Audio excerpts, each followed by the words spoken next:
हड्डी टोला एक ऐसा गांव जहां रोज अजीब और रहस्यमय घटनाएं होती थी। रात के ठीक 8 बजे गांव में एक अजीब सी डोर बेल की आवाज गूंजती थी। जैसे ही यह आवाज सुनाई देती, लोग ढूंढ के मारे अपने अपने औरों के दरवाजे बंद कर लेते थे। जो भी दरवाजा नहीं बंद करता, अगले दिन उसकी लाश किसी पेड़ से लटकी मिलती। गांव वालों को पहले से ही पता था कि रात के अंधेरे में कुछ और ही होता है। राय स्टार भी अपनी आदत के मुताबिक रात होते ही घर का दरवाजा बंद कर सोने चला गया। लेकिन ज्ञान भाई, जो हमेशा कुछ ना कुछ भूल जाते थे, इस बार भी दरवाजा बंद करना भूल गए। उसी समय एक अजीब सी शापित आत्मा घर के अंदर दाखिल हो जाती है। देखते ही देखते ज्ञान भाई को मार देती है और अगली सुबह उनकी लाश पेड़ से लटकी मिलती है। पास में एक गुड़िया पड़ी थी जो किसी खौफनाक कहानी की गवाही दे रही थी। गांव में फिर से वही डोर बेल की आवाज सुनाई देती है।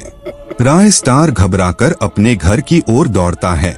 आधी रात को खौफनाक आवाजें गूंजने लगती है। राय स्टार खिड़की से बाहर देखता है तो उसके पैरों तले जमीन खिसक जाती है। एक भयानक उड़ती हुई आत्मा आसमान में मंडरा रही है और लोगों को उठाकर उन्हें जमीन पर पटक रही है। लोग तड़प कर मर रहे थे, लेकिन तभी वह आत्मा राय स्टार के घर की ओर बढ़ती है। राय स्टार जल्दी से दरवाजा बंद कर लेता है।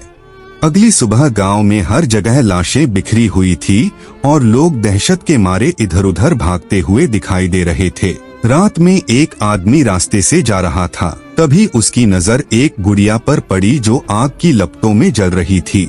जैसे ही वह गुड़िया के पास पहुंचा, गुड़िया अचानक अपने असली रूप में आकर उसको मार दिया और फिर एक शेर का छोटा बच्चा बनकर गांव में चला गया। गांव वाले बच्चा समझकर उसके साथ खेलने लगे। देखते ही देखते वह शेर अपना आकार बदलकर विशाल रूप में बदल जाता है। उसका खौफनाक दहाड़ सुनकर गांव वाले इधर उधर भागने लगते हैं, लेकिन शेर ने एक एक करके सबको अपनी पकड़ में लिया और उन्हें मौत की नींद सुला दिया और फिर आसमान में उड़ गया। गांव में फिर से सन्नाटा छा जाता है। हर रात वही डोर बेल की आवाज गूंजती है और गांव वाले अपने घरों में बंद हो जाते हैं। एक रात आत्मा अजू के घर में घुस जाती है, उसका गला काट देती है। सुबह होते ही गांव वालों को अजू की कटी हुई लाश मिलती है। लोग अब पूरी तरह से निराश हो चुके थे और समझने लगे थे कि अब पूरे गांव को उस आत्मा ने जकड़ लिया है। अब राय स्टार ने ठान लिया कि वह इस आत्मा को मार कर रहेगा। वह दौड़ते हुए डॉक्टर झटका के पास गया। डॉक्टर झटका ने उसे एक जादुई इंजेक्शन लगाया और अचानक राय स्टार में अद्भुत शक्तियां आ गई। उसकी आंखों में अजीब चमक थी और उसकी कपड़े बदल चुकी थी। अब वह उड़ने की ताकत से लैस था। वह सीधे गांव के बीचों बीच खड़ा हो गया, जहां वही डोरबेल की आवाज फिर से गूंजने लगी। आधी रात होते ही आत्मा आसमान में हवा को चीरती हुई सीधे राय स्टार के पास पहुंची। आत्मा ने उसे मारने की कोशिश की, लेकिन राय स्टार ने हर बार उसे नाकाम कर दिया।